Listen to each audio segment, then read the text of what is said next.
All right, today we're going to dive into a pretty powerful idea, one that I think speaks to a massive need in our world. It's called spiritual fatherhood.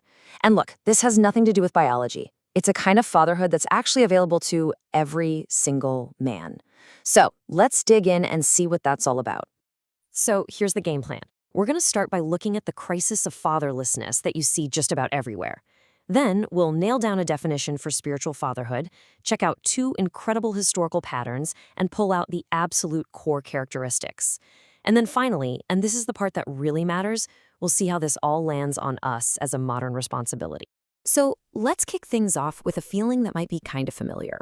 That feeling of being a little bit lost, of seeing a whole generation that's just searching for something more, something that will finally give them a real sense of identity and belonging.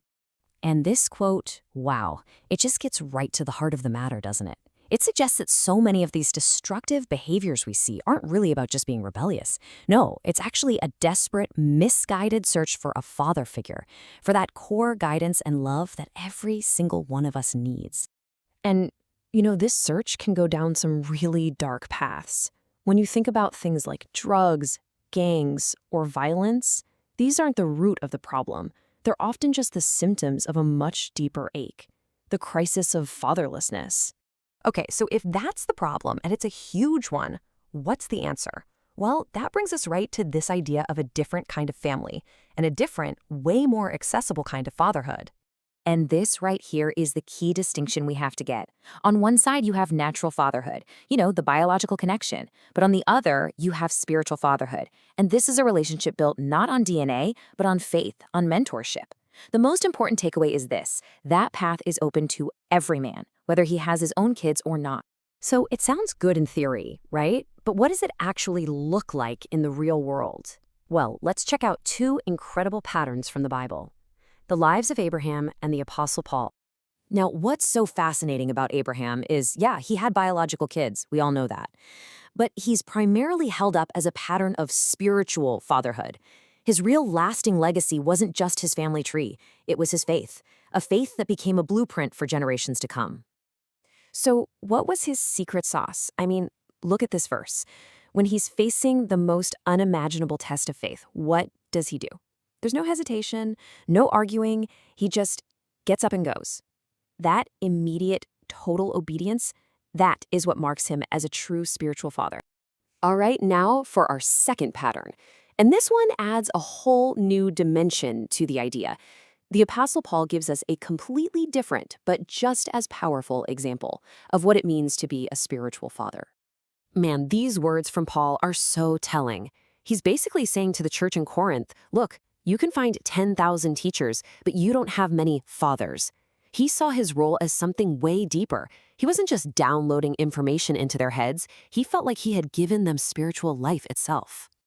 And this just shows you that legacy effect perfectly. It's like this beautiful ripple effect. Paul is a spiritual father to Timothy, pouring into him, mentoring him. And what does Timothy do? He turns around and becomes a spiritual father to the believers in Thessalonica. It's a chain of spiritual influence, one generation to the next. Okay, so now that we've looked at Abraham and Paul, we can kind of zoom out and piece together a blueprint. What are the absolute core characteristics that make a spiritual father? So when you boil it all down, what's in the mix? Well, it definitely starts with that unwavering faith and prompt obedience we saw in Abraham. You have to have a message that's laser-focused on the cross, like Paul's. But, and this is so key, that message has to be something you actually live. We're talking about faultless conduct, genuine fatherly affection for younger believers, and just this passionate, zealous concern to see them truly succeed.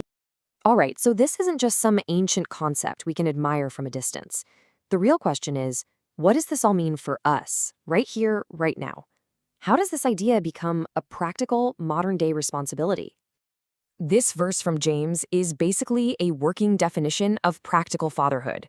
And notice the very first thing on the to-do list: visit orphans and widows. It's about proactively caring for the most vulnerable people, especially those who have lost their fathers and husbands. Now, this next point is so critical to understand. We usually focus on sins of commission, the bad stuff we actively do. But the Bible also talks about sins of omission, the good things we fail to do. And the argument here is that failing to care for the fatherless isn't a neutral act, it's a sin of omission. And in God's eyes, it's just as serious. We're just as guilty for the good we don't do. And that brings us to the end with this really profound and challenging question. We live in a world with literally millions of orphans and fatherless kids, a world where that crisis is all around us. So the question for every one of us is this: what is our role? What's our responsibility to step into that gap and become the spiritual and practical fathers this generation is so desperately looking for?